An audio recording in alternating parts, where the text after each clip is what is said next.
Okay, friends. So the angels kept waking me up and showing me a large group of people who feel really stuck right now. They asked me to create a free 3-day online conference. We've never done this before, packed with energy healings, clearings, abundance activations, and teachings, all channeled by the angels, all so that you can enter 2024 feeling renewed, connected, and aligned. Your angels are calling it Angel Fest 2024, and they promise this event is the shift and transformation you've been looking for. Plus, it's absolutely free. Everything will be recorded so you can tune in at your convenience. And here's an exciting bonus. We're offering free readings to 5 lucky registrants who leave a 5-star positive review of this podcast. Don't miss this divine opportunity. Reserve your spot right now at theangelmedium.com/free.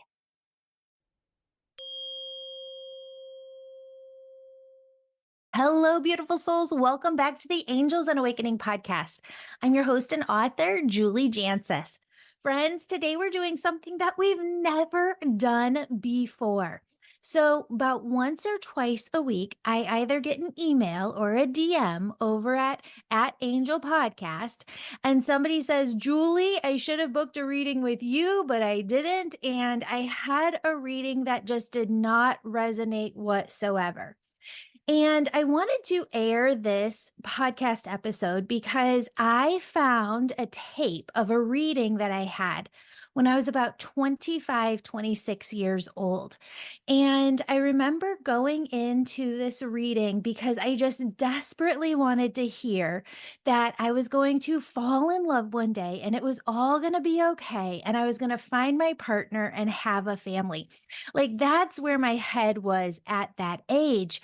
It's just, I was so lonely at that time, and that's what I desired most. So when I went into this reading, and my career at the time was just more a corporate America like job, and I was totally in it. I really loved it at the time. That's what I wanted to keep doing. So, as you're going to hear in this reading, you're going to hear a couple different things, but hindsight is 2020, right? So, this reading was 16 years ago, and you're going to hear a Julie at age 25 who is quiet, a little maybe meek, not the confident, outgoing Julie that you hear here today, and that you've heard over the last 5 years on the podcast. So why am I showing you this? Because it didn't resonate, but it was totally accurate. I mean, this episode was just, or session was just above and beyond, and like listening back to it, I just think is so fun to show us how it doesn't matter who you go to. There are going to be times that you go in for a reading and you're like, wow, like that did not resonate at all. But if it's a loving, positive message, friends, a lot of times we just need some time or some space for spirit to show us what they were trying to communicate. And oftentimes at the beginning of those sessions, or what those sessions are used for by spirit, is to kind of open you up energetically to what is coming so that you can marinate in it. And it's not such a huge surprise once you get to it, because I got to tell you that I didn't think about becoming a healer ever in my life until I had this reading. And thank goodness this gentleman brought through what he needed to bring through from spirit instead of what I wanted to hear, because this is really the reason that when everything fell into my lap and my dad passed and all my gifts just were there before, but I didn't understand them. And I came into this immediate understanding of my gifts. What happened was I was ready. to accept this as my life path and this as my life purpose, truly because of this one reading that you're going to about to hear with this gentleman. And friends, I typically wouldn't air a reading with someone else without their permission, but there's just like this blank cassette tape, right? And I don't have who it is, like the name of the healer. And it was just like downtown Chicago, randomly. I don't know if it was like 2005, 2006, somewhere around there. If you know the name of who this is, can you let me know? I would love to get in touch with this person and have them back on, have them on the podcast and get back in touch with them. But friends, today's podcast episode is for you, and I hope you feel the difference between this version of myself 16 years ago, and it shows you just how far we can come. Because in that 16 years, I went from not having a family, not having a partner, not having a child, to everything really coming together within my life. And Spirit wants you to know it's the same for you. So much can happen within your life so quickly. And for those of you who haven't heard me say it on the podcast, it was only about a month and a half after this reading that I ended up meeting my partner, who is just so my person in this lifetime. So I hope that you enjoy this episode, and share with me what you think over on Instagram at Angel Podcast. Would love to connect with you on it. Love you, friends. Have a beautiful, blessed day. Here is the session with me and the healer 16 years ago. Love you, friends. And all I'm doing right now is just taking a moment to do what's called match you, which is simply to find your primary energy tone. And there's two vibrations that I see you kind of vibrating at right now that are your primary colors. And it's an orange and a yellow. They're two separate colors. So I'm going to match those. One of the first things in that orange color that I'll mention, and then I'll read kind of a broader overview of you and your path, is that not only are you a type A personality, a self-proclaimed anyways, you're a healer as well. And so when I look at your energy, that's one of the first things that I kind of sense in your energy is how much of a healer you are. There's a lot of different ways to be kind of psychic, so to speak. And being a healer is one of them. Being a reader and observer is another. So as a healer, you're a lot more probably apt to jump in and get involved and help and do things than like a reader tends to be more of a standoff watcher, because that's reading in a sense, is observing, where a healer tends to be more of an active getting into the middle of whatever's going on, and in a sense trying to fix it, because that would be one way to look at healing, is taking something from point A to point B, make it better and have a progression. And that side of you is so strong, and coupled with that yellow, which is very much it's another aspect of being a healer, but it's kind of a problem solver style of healing. So it's looking kind of tuned into the problem and then trying to solve it. Those are great abilities to have, and that's a great place to be. But in terms of like your question about a relationship, that lights up as one of the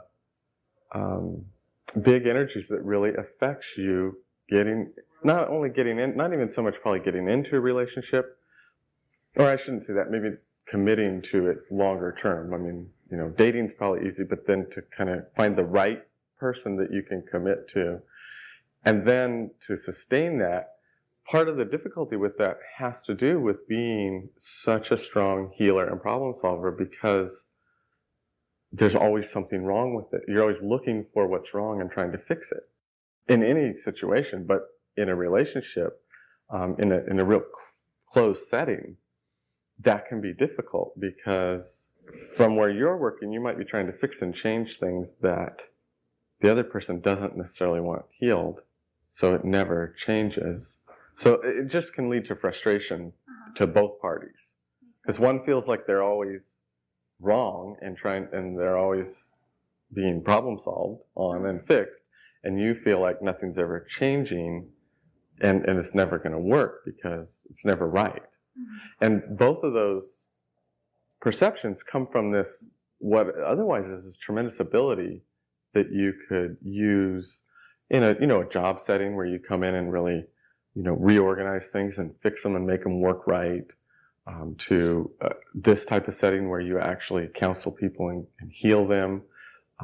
It's a really strong ability in one way, but when it gets all focused on one person all the time, then it actually begins to create issues rather than solve them. So that's kind of the first thing that's in your energy tone, that you have this tremendous ability, but the question of channeling it and how to control it is a big question for you.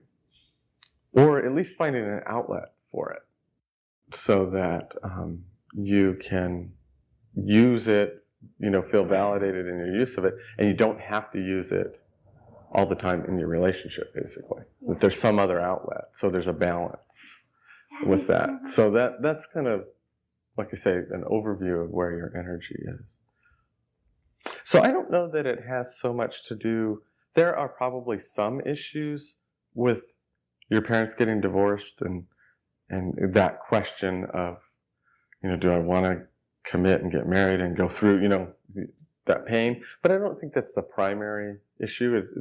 Some of that probably comes up. There's a little fear maybe there, but I don't think that's the big thing. It's there a little bit.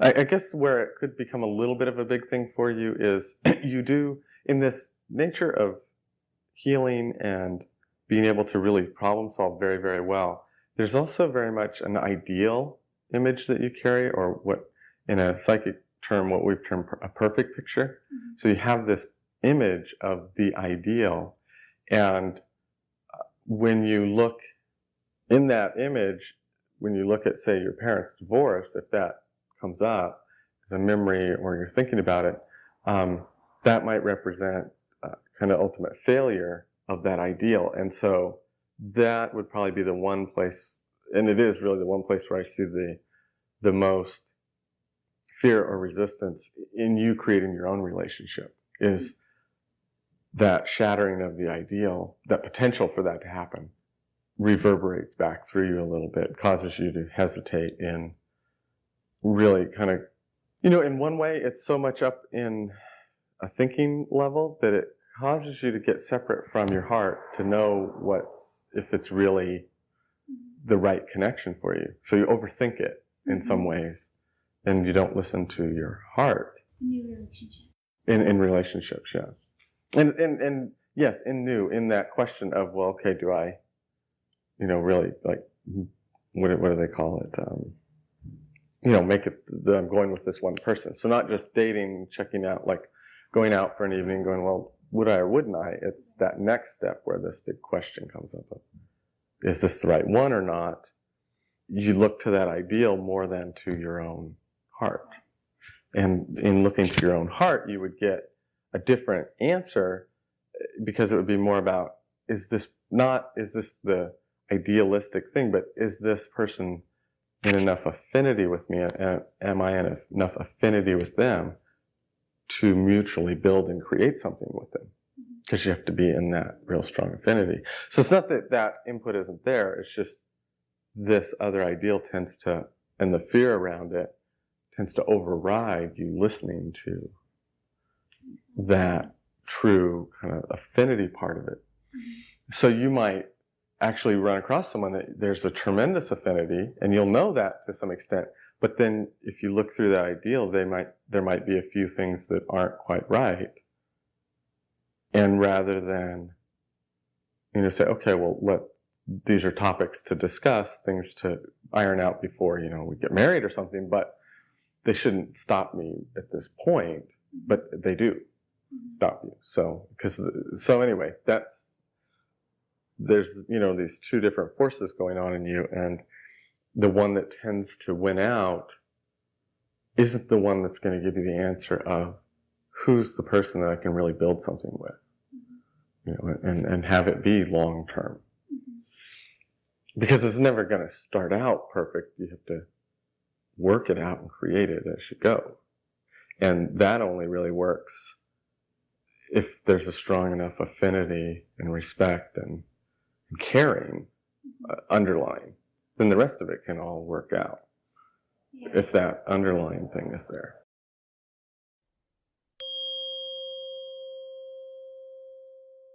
Want to hear your spirit team clearly? With 12 brand new courses, my 2024 Archangel membership will cumulatively teach you how to go beyond seeing signs to deciphering Spirit's messages for you and open you to abundance in every area of your life. Become an annual paying Archangel member, and I'm giving you 2 live bonus courses with me and quarterly group mentorship meetings. Members are invited to live recordings of the podcast with some of our top guests. For tons of new perks and special annual discount, use code ANGEL2024. Space is limited. Enrollment is first come, first served. DM me at Angel Podcast with any questions, and you'll hear back personally from my associate, Yvonne, or I. The angels want to make 2024 your best year yet. Join today only on my website, theangelmedium.com/angel membership. Thank you so much for supporting this show.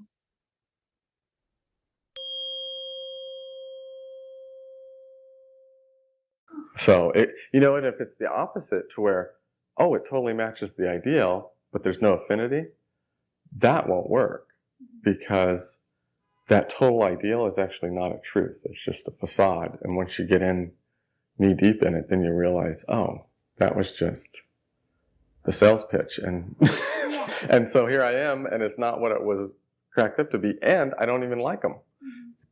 I didn't go with the affinity. So you might have found yourself at the end of a relationship realizing, I don't know that I ever really actually liked that person. I was going after this other part, this other thing. And by affinity, you mean? Liking, how that connection of just real raw, just comfortable liking of the person. Mm-hmm. So not sexual attraction, not, wow, they're really gorgeous, but just this liking. It's affinity being that two things alike match up. Mm-hmm. And so that real strong connection. See, and that's part of the trick, is there are other forces going on. There might be real strong sexual attraction in that, wow, they're gorgeous, they're a hunk. Right? So you've got that force going, but that doesn't mean that there's this liking.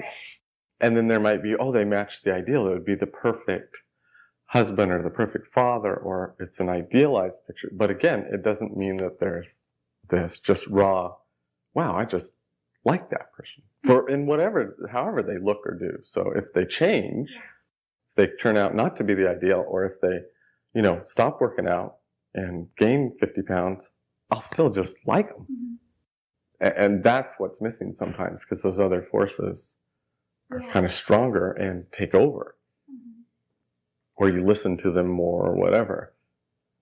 So it's tricky, because you've got all these different forces are all you, going on at one time, and trying to match them all up. But to me, going with the following your heart as a starting point gets you to the better place. Yeah. Because then, no matter what happens with the other levels, you still got this at least core liking, which you could also call love, but it's not lust. I mean, it's this true respect and love for the person. Right. And that you like, and also part of it is that when you find that, then you like yourself when you're with them. That's part of that affinity. It's not just that you like them, it's how much you really like yourself with them too. So I've got really strong self-confidence issues. And maybe that has a part of that too. Just being that ideal myself. There's a couple different ways I could answer that and look at it. And one of the ones that I see when you say that is, I'm talking about that ideal and how you apply that to other people. But in a lot of ways, you apply that to other people, or say a man that you're looking for, or what have you, less than you apply it to yourself. I mean, that ideal is really towards you. Just, you're harder on yourself than that other person even. They might say, oh my God, you're really hard on me, but they don't even realize that you're harder on yourself. And so that ideal, the thing that you're trying to live up to in a relationship, that's a whole other side of it. I mean, not only are you trying to make the relationship live up to something or that person, but the pressure you're putting yourself under can, probably drive you nuts. That it just can become too much to be in a relationship because it's too critical of yourself about being that ideal. And again, that's why I'm have been centering around, if you find that true affinity to where you like yourself when you're with that person because you like them so much, then you can start to let go of that ideal a little bit, because part of the fear and part of the reason that ideal's there is, if I don't do this, I won't like myself, or I won't be liked. There's the fear of the loss of that affinity, that self-liking and being liked, if that ideal isn't upheld. But when you find that true liking, then you realize that that ideal has nothing to do with it. That it has to do with just a real raw connection of heart to heart, really, soul to soul type thing. It's an energy connection with a person. It's a chemistry maybe, or there's a lot of different ways to express that. But once you find that true connection, the ideal kind of goes out the window. And it's funny because being a parent, when you have a child, that's when you really realize that, because once you have that child, nothing else matters. That it doesn't matter what they do, it doesn't matter what you have to put up with. There's this connection that stays regardless. And in that depth of a connection, I think you probably only do experience with a child. With a mate, though, you kind of get as close as you can to that level of affinity. So I guess one approach to really that is sitting down and looking at yourself in terms of the reasons, questioning why you're picking a certain person, or if you've already got the person there, why is it you would want to commit to a relationship with them? Is it because they match this ideal? Is it purely physical? Or is there at least some, because there should be both of those, but is there at the core some true affinity? That if those other two didn't exist, that would still be there. Yeah. Because if you're picking a long-term, like a mate, you grow old, you get stressed out by life, put on weight. A lot of things happen that the only thing that's going to sustain through that then has to be this other part of a connection, which I don't see that you've really had with someone yet, because you've been involved in the other energies that are saying they're more important and appear to be more important. And in some ways, we're told that. Find a man that can be a good provider, do this, that. And the other thing this is ideal, when in fact the way life goes, a lot of those things will change over the course of time. They won't ever stay that way. So that's kind of a big thing that you're in terms of relationships. But one of the core things where I started was that you are so much of a healer and so much of a solver that rather than look for, say, that true affinity or even the ideal, sometimes you look for what isn't right and then just go, okay, well, I'll fix that. And so it's almost like finding, like it's okay to find a man who's broken with the idea that you'll fix it. and you'll get it right, and then it'll work. Versus saying, well, I'll find someone that I have this affinity with, and then we'll build something together.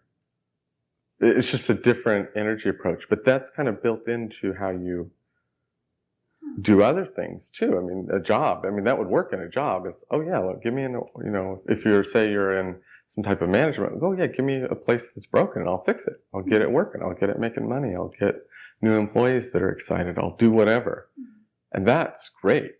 So it's a tremendous ability on the one side, but when it comes to who you want to live with, it's not so good. Right. Because then you end up with something that actually might not get fixed, because what you might be seeing as broken might just be that person. It's just the way they are. And so they might be going, well, why would I fix that? That's me. If you don't, if you don't like that, then don't be with me, because that's me. So anyway, that's it's not to say that ability is bad. It's just where you apply it, and realizing that that's a perspective you very easily take, is being the fixer. And I think that might be part of what you're calling type A too. Is it has to be fixed and brought up to this perfection. That's, like I say, a very good ability in one way. But the downside is the relationship side and the self-criticism then that comes with that. And a lot of your confidence issues come from that constant self-criticism. That erodes at you're not giving yourself a pep talk all the time. Right. To build your confidence, you're giving yourself the opposite, which erodes your confidence. So even if you get a moment of confidence, rather than sit in that and build on that, you'll kind of look for what's not right and focus on that and erode that away. So there is that kind of issue that's more internal, but it certainly then affects how you'll act in a relationship or with the person or in a job setting or anywhere. It affects that. What kind of work do you do? I work in alumni relations for Northern Illinois University. Oh, cool. Event planning and maintaining relationships. Oh yeah, that would be. Is it fun? Do you like that? Because that would be a creative thing for you to do, and use all those abilities, bring things together and create them. And, oh, that's cool. So you just kind of so with it, or? I do like it. I love my boss. I've known him for a long time. I went to school with him. And the people that I work with, which is kind of frustrating sometimes because my boss is a workaholic. Kind of made that choice for everybody else in the office to be as well, because he just gives us such a big load that it's hard to de-stress a lot. You could be a workaholic though. Yeah. Easily. Yeah. Especially, I guess, if you were in charge, maybe it's easier then to be the workaholic. Yeah. When you're being given the work, it's like, come on. Yeah. Well, I'm going to just start to go through your aura a little bit. In a sense, I've been reading your aura, but I've been reading a real specific part of it. And where I was really started to read was this energy that sets your overall tone or perspective. And I'm going like this because it's up on your crown chakra. It's where you tend to vibrate your energy, and it sets an overall tone and an overall perspective in terms of what you look for in the world, how you kind of relate to it. So anyway, that's kind of, there's this like some people have rose-colored glasses on where they see everything as perfect. They're kind of a little Pollyannish, and they see everything as perfect. And you see everything with more of a critical eye of what's not working, with the ideal that there could be rose-colored, it could be perfect, but it's out in the future. And so you're fixing towards a perfection, where some people just kind of go around, oh, everything's fine and lovely and beautiful as it is. And, neither one's better or worse than the other, because neither one's really true. Okay. It's obviously everything's not just fine, but that's a perspective one can have. And truly, everything's not going to be perfect in the future, but that's certainly a worthy goal to work toward. So there, and the only reason I'm going there is what I've been describing is a certain perspective that you carry based on your energy and your nature as a spirit. But, I read this great quote the other day in a magazine that said something along the lines of, we truly grow up and mature the first time we have a really good laugh at ourselves. And in one way, all of this stuff I'm talking about is great. It's powerful ability, it's tremendous. But in another way, we have to kind of learn to step back from it and kind of laugh at ourselves and say, is it really the big, answer to life? And is it really even true? I'm too serious. Yes, exactly. Yeah. And part of that seriousness and that focusedness is that kind of fixing it mentality. And the more you can recognize that in yourself and laugh at it a little bit and laugh at yourself for taking that so seriously, when in a very legitimate way there's this totally other perspective that would just say, oh, everything's wonderful, and be totally laid back. Right. And, one's not better than the other. So you can be yourself, but not take yourself too seriously being that. And learn to laugh at yourself a little bit. And because that serious energy, that intensity, while it is great for getting things done, I mean, I imagine if you put on an event, it happens. There's nothing that doesn't happen in that event that you had planned, because that intensity makes that happen. Whereas this other perspective I'm using to kind of create contrast, if I put on an event and I'm real laid back, well, some of this stuff may or may not happen. We planned it, but they didn't show up. Yeah, it's still a great event, but not at your event. No.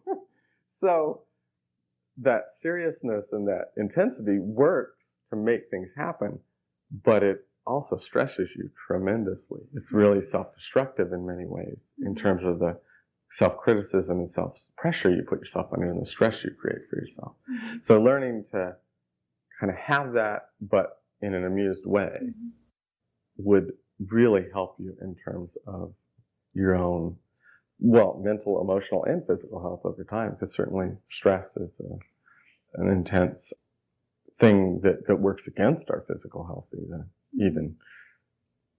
So that's just something that a reading doesn't really change you or fix you so much. It hopefully enlightens you about some things and brings them to light so that you can start to change those things that you want to change. Sure. Or at least gain enough perspective about some of the other things that you can't change, that's just the way you are, to get a little space from them and say, okay, I'm just being this because it's kind of in my nature or it's how I like to be, but I don't have to be totally serious about it. Right. I can have a little room to not be it some days, to not have to be it all the time. And that's what I would say this ability is in you. It's a powerful ability, but to try to be that way all the time is a tremendous pressure. Mm-hmm. And, one of the things that in terms of your energy and the flow in your aura, one of the things that tends to do is keep your energy flowing in a certain direction that doesn't really create the things that you want, because it's flowing to the things that kind of aren't right, are more of a critical eye.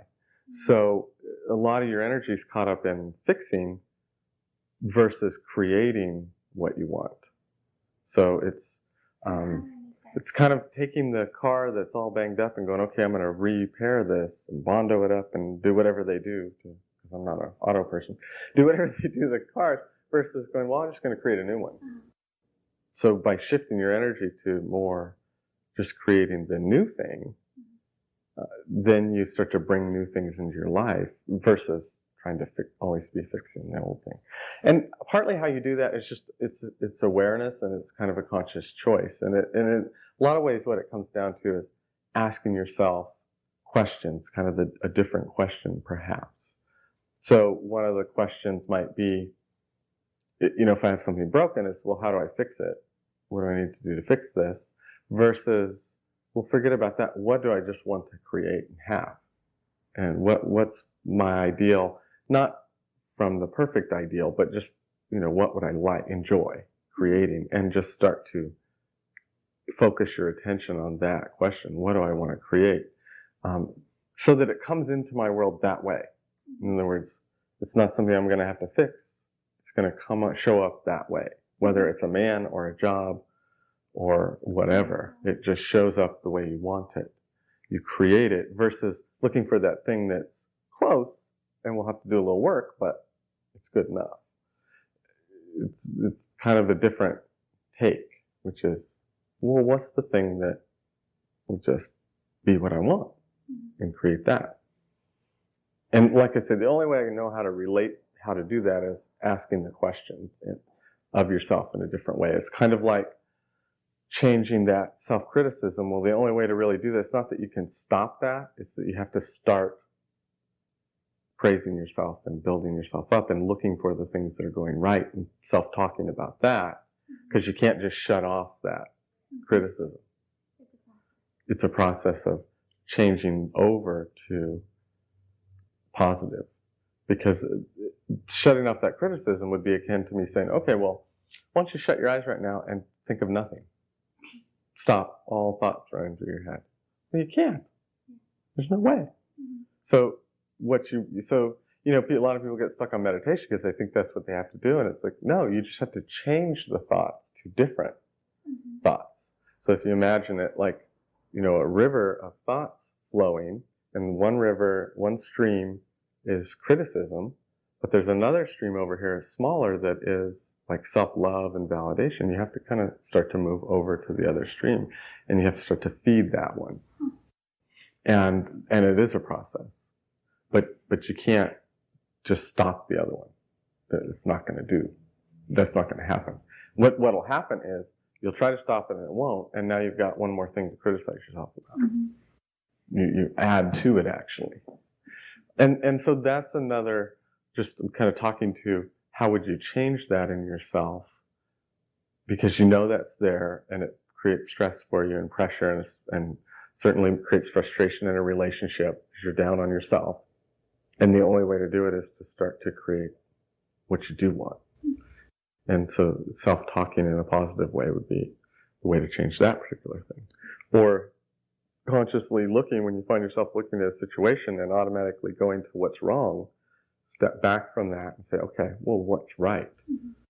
And, and the funny thing is, because we do tend to get so serious and tunnel vision, that if you truly step back and look at what's right, you probably find there's way more things that are right than the things that are wrong in any given situation. You throw in an event, maybe it's an event where there's a lot of vendors or booths there, and there's supposed to be 100 and only 96 show up, and you spend all your time and stressed about the missing 4.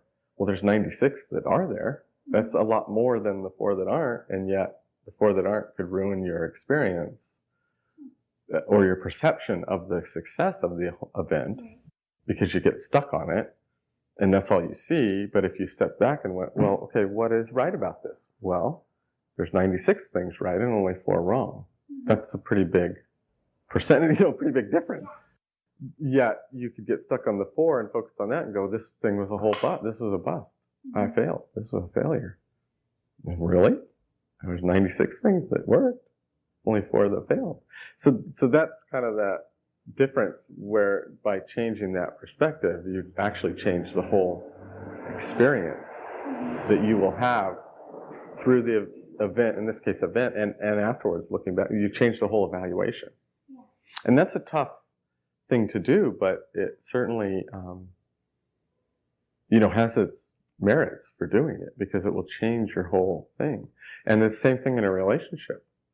There might be 3 things that aren't working, but if you really step back, there might be 100 that are. And so are those 3 things, unless they're true deal breakers in a relationship, like infidelity or, addiction or something that you have decided is a deal breaker, unless they're those 3 things, then, why not focus on the other 100 that are working? And so that's kind of this very almost critical eye of energy that you have that is the healer. It seeks out what needs to be fixed. So it's a positive thing that can get used in a negative way. Did you break up with your boyfriend? Yeah. I feel like the reason that my parents got divorced was because my dad was always looking for this ideal woman. More in terms of like beauty and body wise. I just feel like my mom maybe wasn't that, and I look like a lot like my mom in my body and in my face. And so I end up getting into these relationships with guys who I feel are more like my dad and just don't see me as what they really want. Which is kind of, I'm going to say funny in an odd sort of way, because that's what I've been describing that you are doing. There's this division between and so that's what you end up attracting too, as well, is a person who's kind of matches up on that level of, so he's not the ideal. Maybe for you it's not about looks and physical stuff, it's about behavior or the way he treats you or whatever. But so he's not the ideal, and that gets reflected. You get attracted to the same thing where you're not the ideal. Right. And so you're both there trying to make the other person something they're not, the ideal.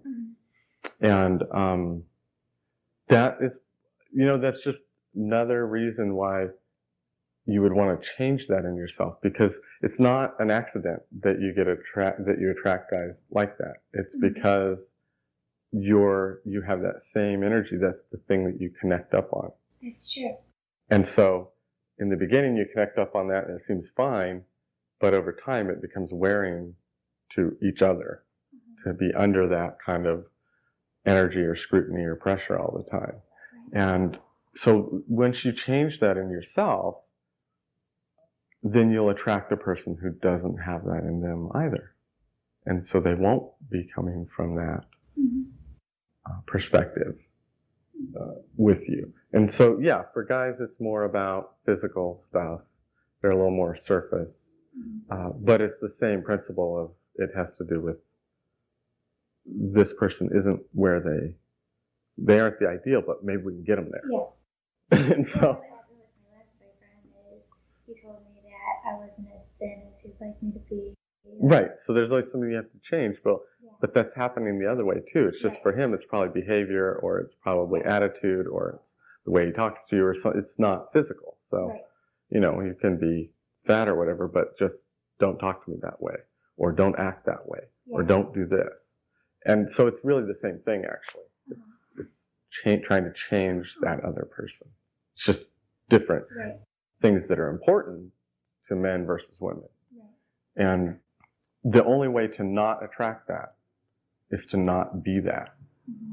And that's why it's so tough sometimes to really change and get a different relationship, is because that relationship is really a reflection of me, what I'm being. That's what I attract, and then that's what gets created. And so the only way to attract something different is to be something different. And that's tough. That perfect behavior and to not look through that. Well, it's not to not want it. It's not to say you have no expectations. It's just to say that you expect that to show, it shows up that way. It's not something that you're going to try to fix in the relationship. So you do set your criteria. So it's not to say, oh, gee, I just, want some boorish, guy that's going to be a jerk. It's to say, no, I want this, and then attract that and say, okay, that's enough. I don't have to fix it. I don't have to, change it beyond that. That's not where the energy is set. It's set at getting this true connection and liking, and then creating together. So it's certainly not to say lower your expectations. It's to say really define them and get those from the beginning, so that you're not creating a relationship that's broken and needs to be fixed. You're creating a relationship that is what you want. And it may break over time and have to be fixed, because it's life, things might happen.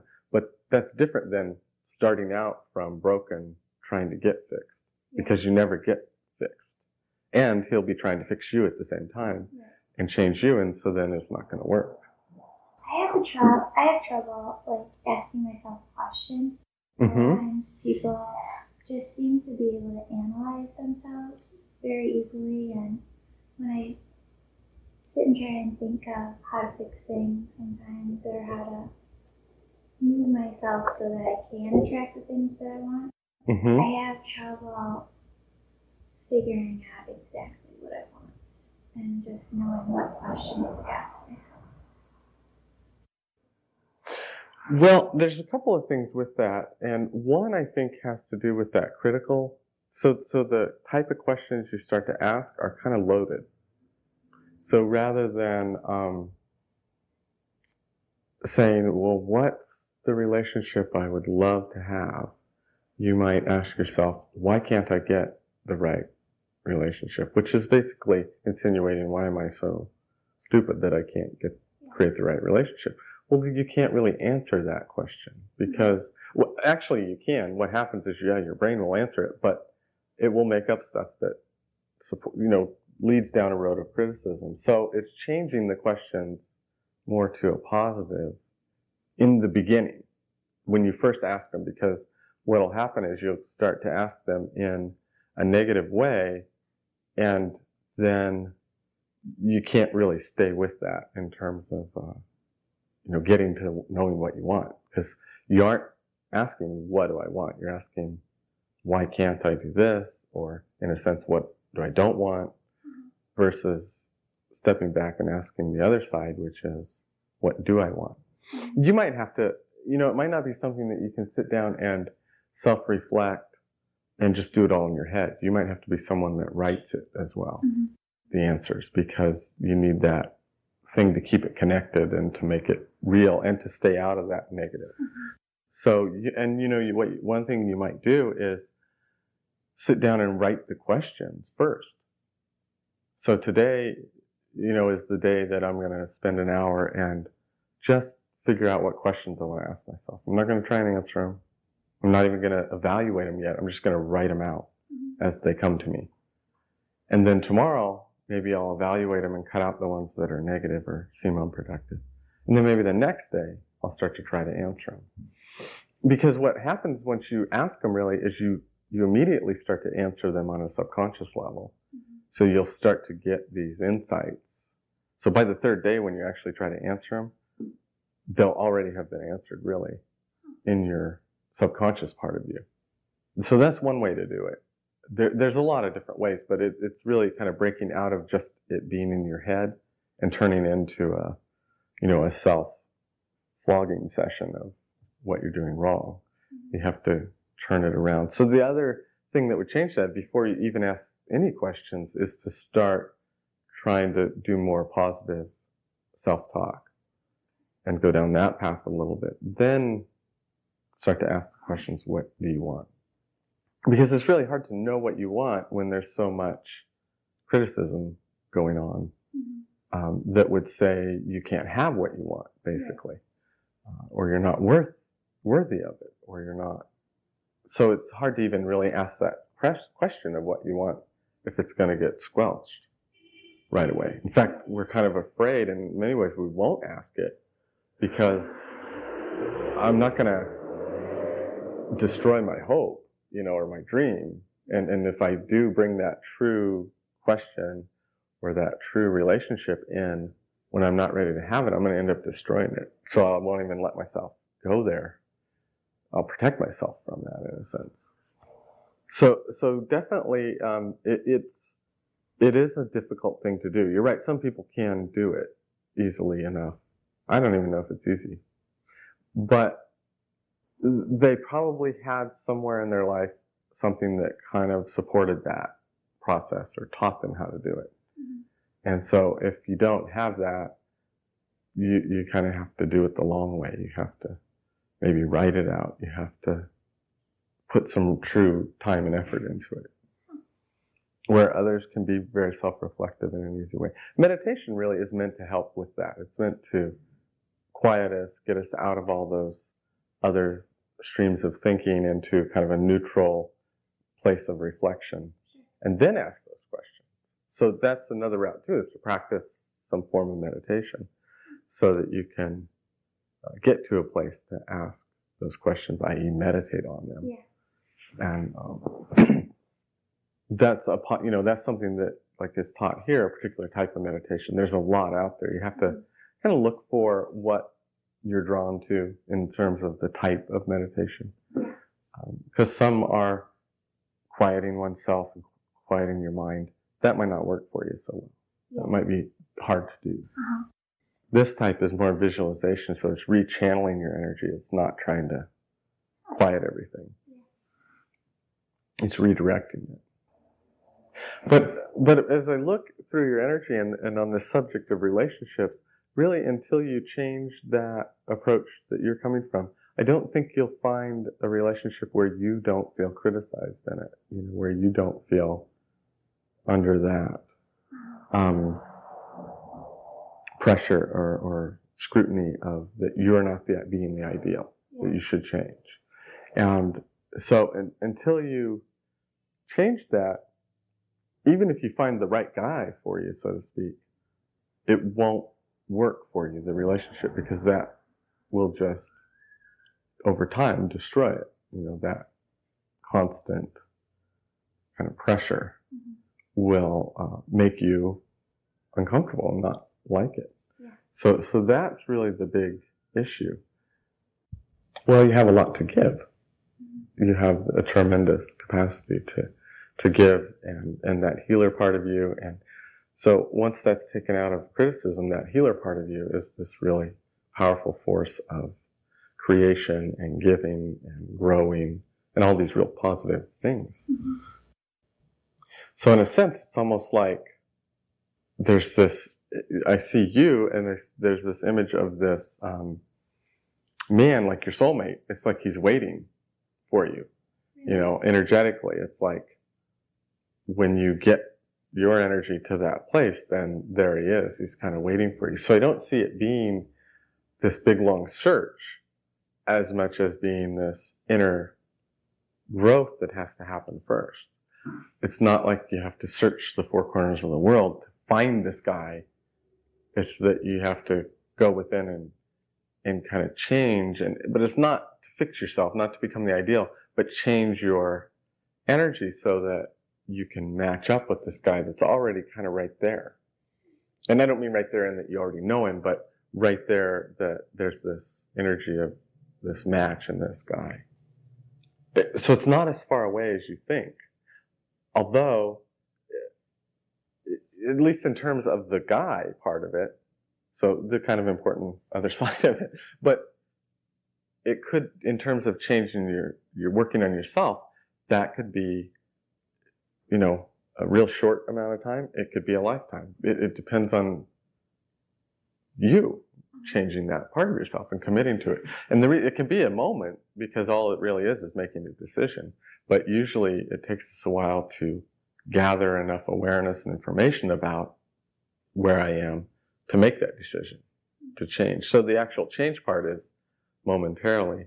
What you might call soul searching part takes a little time. And again, I say lifetime just to over dramatize it. But it could take 6 months, it could take a year of just kind of really focusing, well, what kind of person do I want to be in a relationship?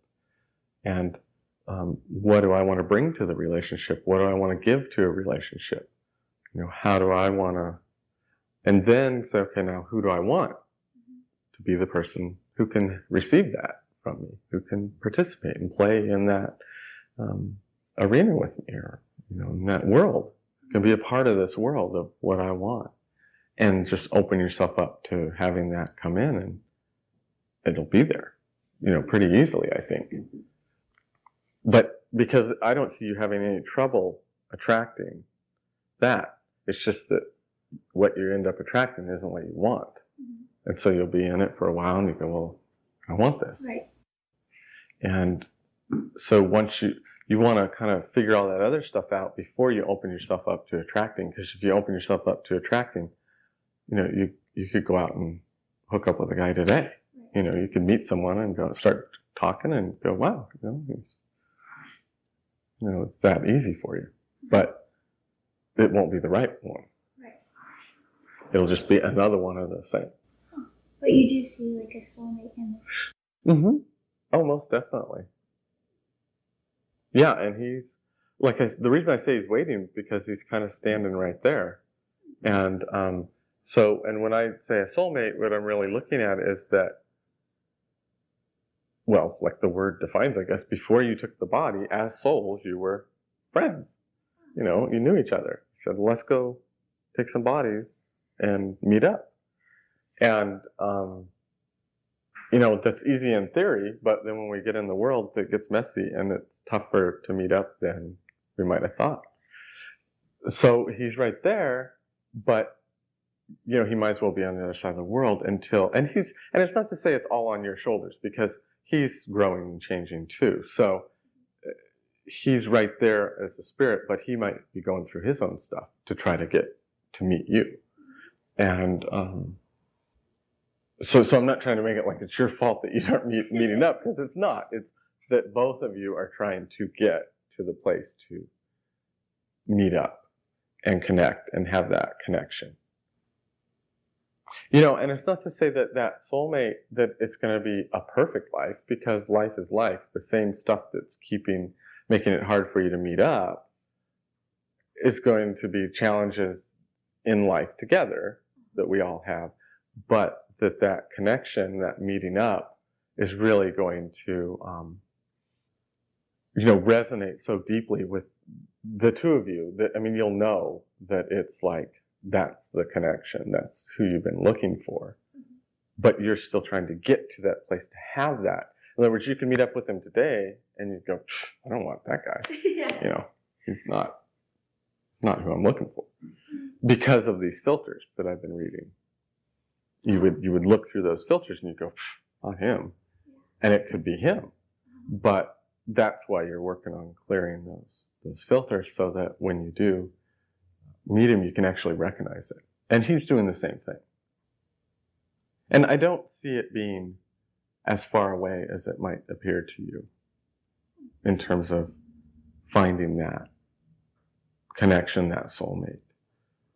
And I'm just guessing, but sometimes when you come out of a relationship, it seems kind of far away before you might, you know, and so, you know, it might be a year or two, but I mean, it's not that far away that it might appear just coming out of a relationship. And, you know, you mentioned spirit guides, and you do have a spirit guide, and it's not so much in relation to the soulmate. You do have a spirit guide over you, or kind of right here above your head, so it'd be like right here in relation to you. It's a female spirit guide. It's very feminine energy. And that spirit guide is someone who could help you in this growth, these changes you're working on in yourself. Because that spirit guide is, you know, it's non-critical. It's a supportive voice. And that would be one of the ways that you could, one of the ways you would know if you're talking to it or not, is if it ever criticizes you, you would know you're not actually talking to it.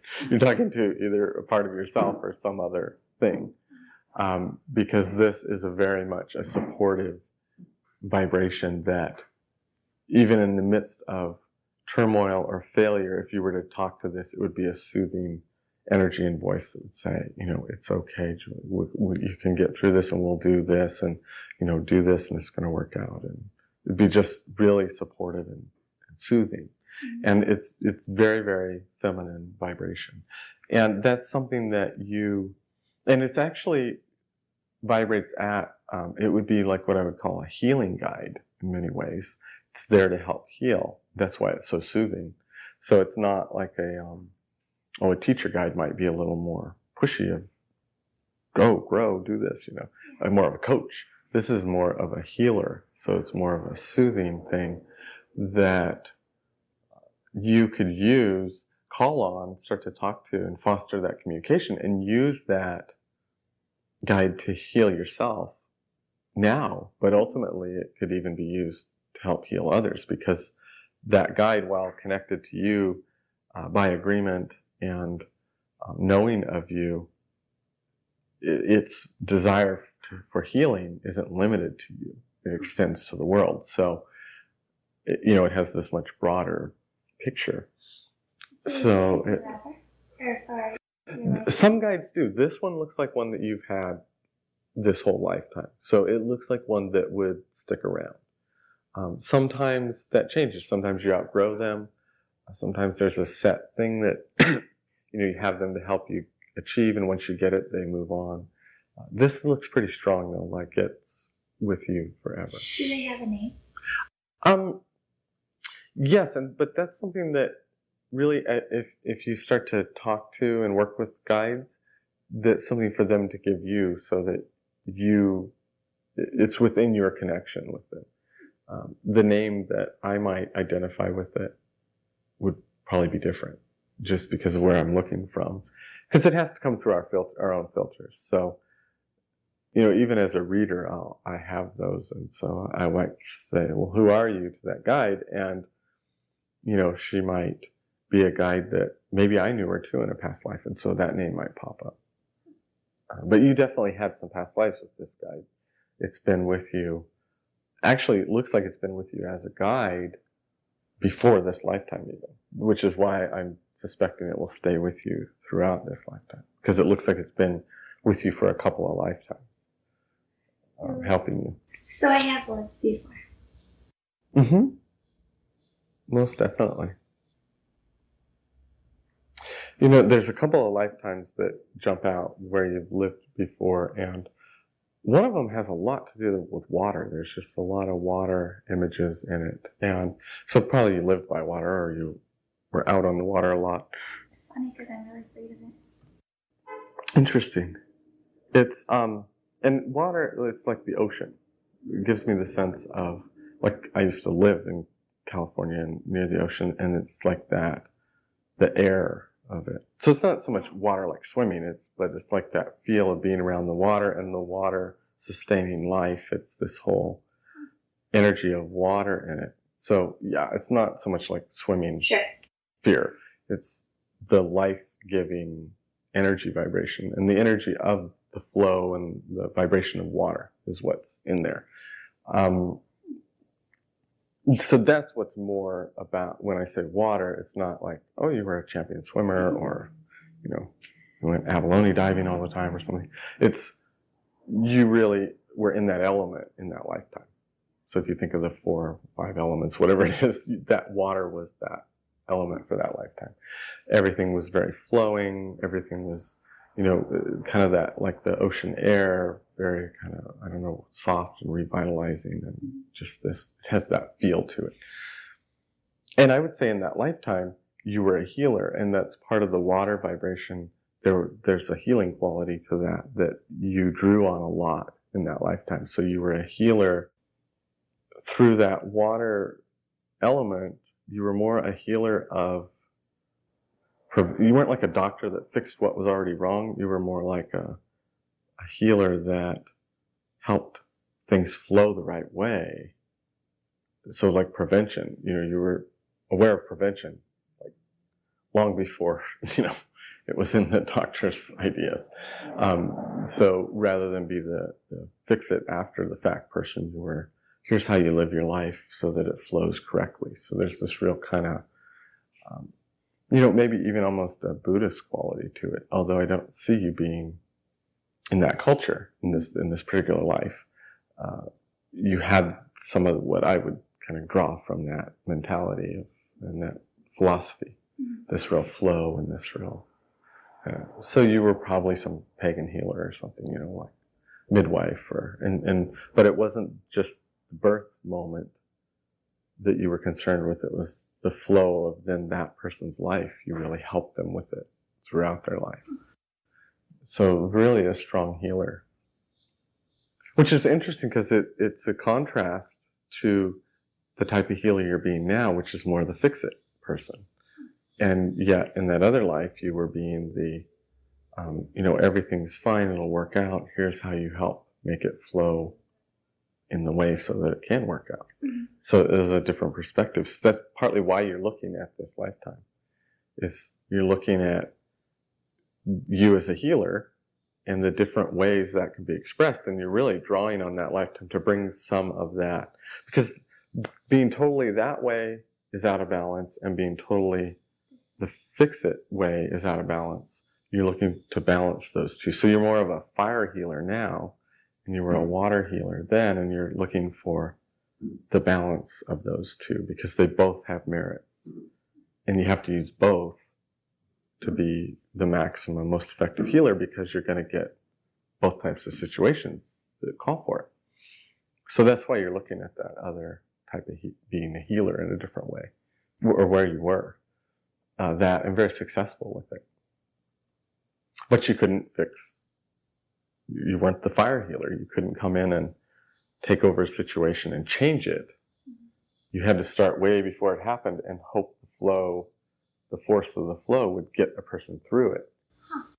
Is a whole different kind of way to look at things. So you wouldn't fight what was going on. You tried to create the flow of energy so that it never occurred, even though it would occur, because things always happen. So you're balancing between those two. And you were a female in that lifetime as well. So that's a lot of your pictures about being a healer are expressed through a female body. A lot of your experience with that, being that, is through a female body. I'm guessing, if I know when the early Middle Ages, when did the Middle Ages start though? So 1200s maybe? 13, 11, something like that. Yeah. Although I don't see you in the midst of any great turmoil. You were in a small little kind of village type thing that was not in the midst of some big political or religious turmoil at the time. It all looks peaceful. And that's why that flow, and you could really explore that water side of healing, because there wasn't a lot of fire going on. It was calm and peaceful already. Partly the reason you chose to really focus on the fire side of being a healer now is because there's a whole set, and since many of your lifetimes and all the ones that you're looking at and showing me are in female bodies, there's a whole set of power pictures that are missing, power considerations about being powerful as a healer or powerful as a creator through a body that are missing because, like that water, there was no power in it. In other words, you couldn't come in and change something after the fact. You had to prepare for it ahead of time and hope that you had prepared enough to survive it or get through it, which is a certain type of power, but it's not powerful sensation. And so being this fire healer is all about coming into and expressing your power. And as you find that balance, what you'll probably start to find is how much power there truly is in the other side too. It's just a different kind of power. It's not a male power.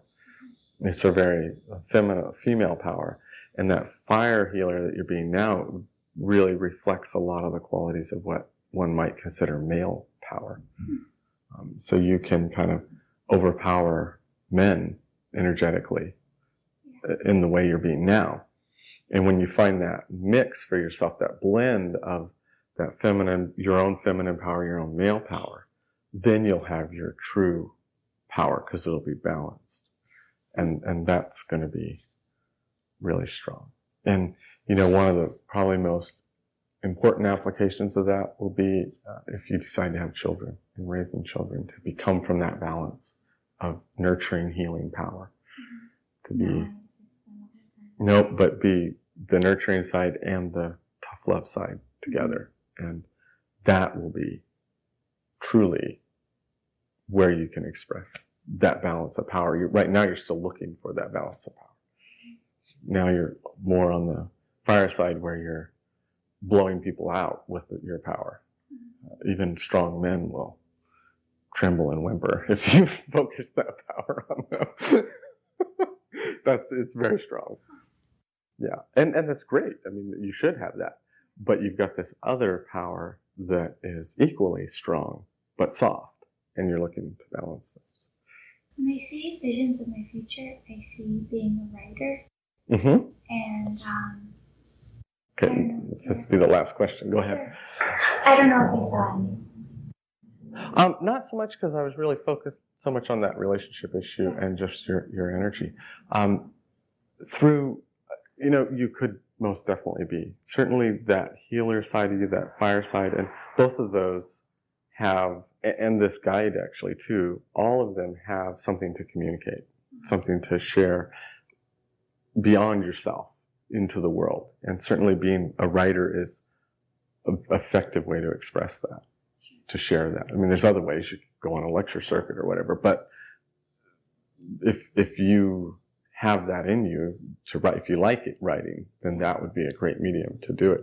But yeah, each of these parts have the desire to express beyond themselves or beyond a family, in a bigger sense. And they have something to say, both that spirit guide and you, in these two balancing of powers and coming to terms with both of those and bringing them together.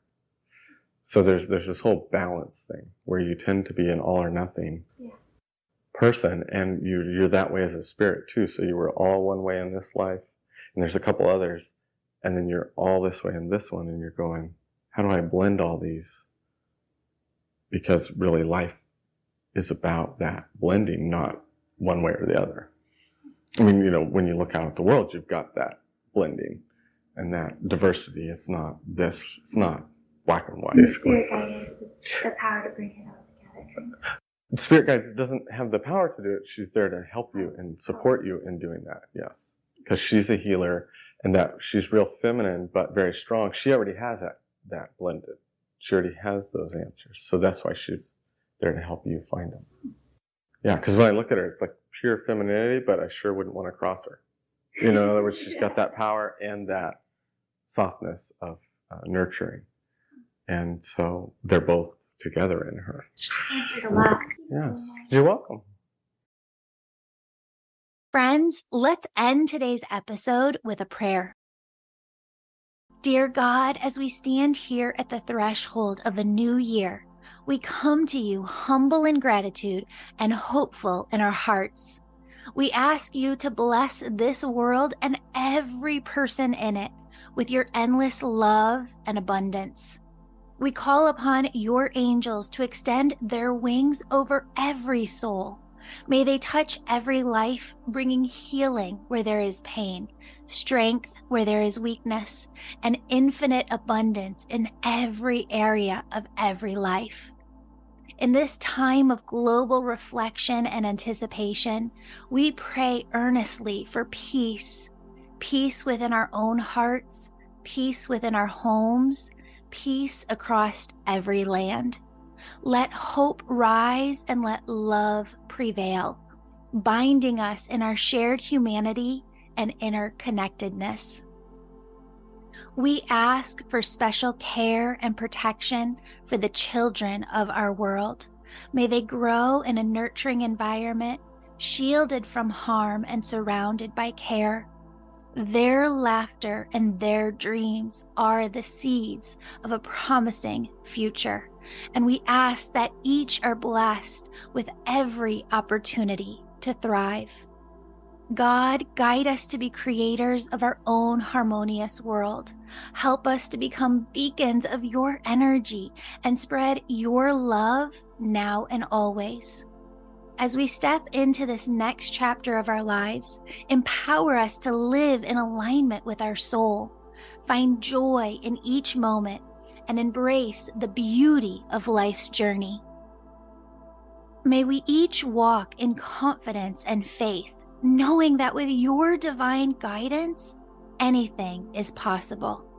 May our hearts overflow with gratitude and our minds be filled with positive, loving thoughts.